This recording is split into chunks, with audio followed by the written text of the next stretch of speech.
चलिए आज बात करते हैं एक स्ट्रॉन्ग माइंडसेट की। लेकिन ये वो बातें नहीं हैं जो किताबों में मिलती हैं। नहीं, ये वो सिद्धांत हैं जो असल दुनिया के मतलब सबसे मुश्किल हालातों के बीच से निकले हैं। तो शुरू करने से पहले एक सवाल, एक बहुत ही सीधा और सच कहूं तो ईमानदार सवाल। क्या कोई सच में मजबूत है या बस मजबूत होने का दिखावा कर रहा है? अब ये सवाल शायद थोड़ा चुभ सकता है, पर सच तो ये है कि खुद से ईमानदारी ही मजबूती की पहली पहचान होती है। तो पहला नियम क्या है? ये है एक्सट्रीम ओनरशिप, मतलब हर हाल में पूरी जिम्मेदारी लेना। इसका सीधा सा मतलब यह है कि किसी की जिंदगी में जो कुछ भी हो रहा है, अच्छा या बुरा, उसकी जवाबदेही वो खुद की है। इस बात को और अच्छे से समझने के लिए मैं आपको एक असल घटना बताता हूं। जरा सोचिए, साल 2008, जगह है रमादी, इराक। उस वक्त जंग अपने सबसे खतरनाक दौर में थी और ये इलाका ये अमेरिकी सेना के लिए सबसे जानलेवा जगहों में से एक था। ठीक इसी माहौल में नेवी सील कमांडर जोको विलिंक और उनकी टीम एक मिशन पर थी। और तभी मिशन में कुछ बहुत गलत हो जाता है। रेडियो पे अफरा तफरी मच जाती है। पता है क्या हुआ था? एक भयानक भूल। अमेरिकी सैनिक अनजाने में अपनी ही नेवी सील टीम पर गोलियां चला रहे थे।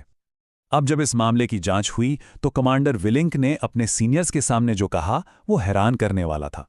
उन्होंने बस इतना कहा, ये मेरी गलती है, मैं जिम्मेदार हूं। सोचिए, कोई बहाना नहीं, किसी और पर इल्जाम नहीं, बस जिम्मेदारी। और यहीं पर दो तरह की सोच का फर्क बिल्कुल साफ हो जाता है।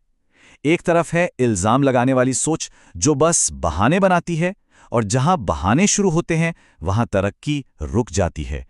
दूसरी तरफ है जिम्मेदारी लेने वाली सोच, जो समाधान ढूंढती है, भरोसा बनाती है और सबको साथ लेकर आगे बढ़ती है।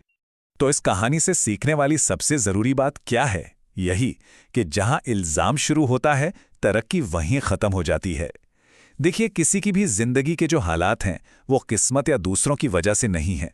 वो उनके अपने फैसलों और जिम्मेदारियों का नतीजा है।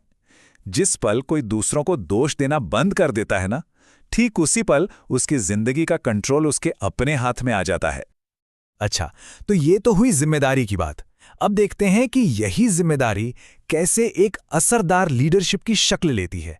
एक ऐसी लीडरशिप जो सिर्फ दूसरों के लिए नहीं बल्कि खुद के लिए भी होती है। इसे भी एक रियल लाइफ एग्जाम्पल से समझते हैं। नेवी सील्स की बहुत ही मुश्किल ट्रेनिंग चल रही थी और वहां एक लीडरशिप एक्सपेरिमेंट किया गया। इसमें सैनिकों की अलग अलग टीमों को भारी भरकम नाव उठाकर रेस करनी थी। अब ये एक्सपेरिमेंट बहुत ही सिंपल था, पर इसका नतीजा वो बहुत कमाल का था। दो टीमें थी, एक जो हमेशा जीत रही थी और दूसरी जो लगातार हार रही थी। अब क्या किया गया? दोनों टीमों के लीडर्स को आपस में बदल दिया गया और नतीजा, अरे कमाल हो गया।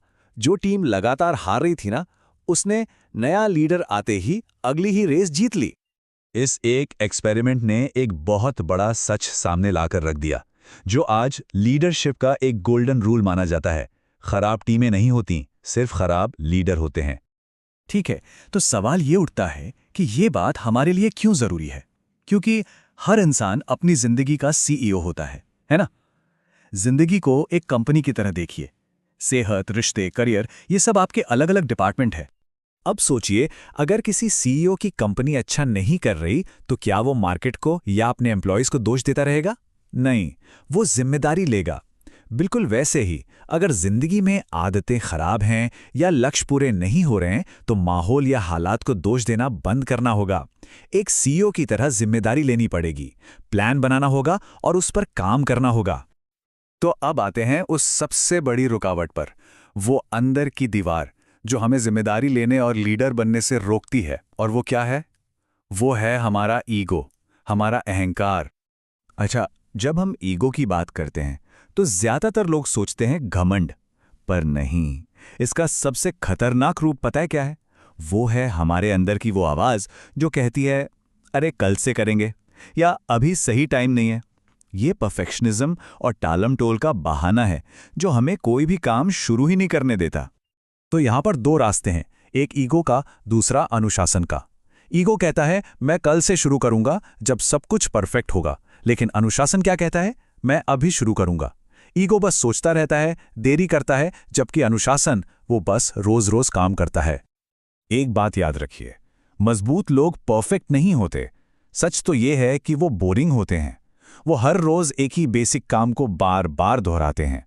उनकी कामयाबी का राज किसी जादुई दिन में नहीं, बल्कि रोज की इसी बोरिंग लगने वाली मेहनत में छुपा होता है। तो इन तीनों नियमों को, यानी जिम्मेदारी, लीडरशिप और ईगो पर काबू, जब हम एक साथ जोड़ते हैं तो एक ट्रांसफॉर्मेशन होता है। एक इंसान बेबस महसूस करने वाली सोच से निकलकर अपनी जिंदगी का लीडर बन जाता है। और ये बदलाव पता है कब आता है? एक ही पल में। जिस दिन को ये तय कर लेता है कि अब से मैं इल्जाम लगाना बंद कर दूंगा, बस उसी दिन सारी पावर उसके हाथ में आ जाती है। वो एक विक्टिम से एक लीडर बन जाता है। और ये होता कैसे है? बहुत छोटे छोटे कदमों से। आज उठाया गया एक छोटा सा कदम 30 दिन बाद एक आदत बन जाता है। 90 दिन बाद वही आदत अनुशासन बन जाती है, और देखते ही देखते 1 साल में वो एक नई पहचान बन जाती है। ये सब होता है जब ईगो को साइड रखकर बस रोज काम किया जाता है। तो आखिर में एक सवाल, जब अगली बार जिंदगी में कुछ भी गलत हो तो कोई क्या करेगा? बहाना ढूंढेगा या फिर आईने में देखेगा? चुनाव हमेशा अपना होता है।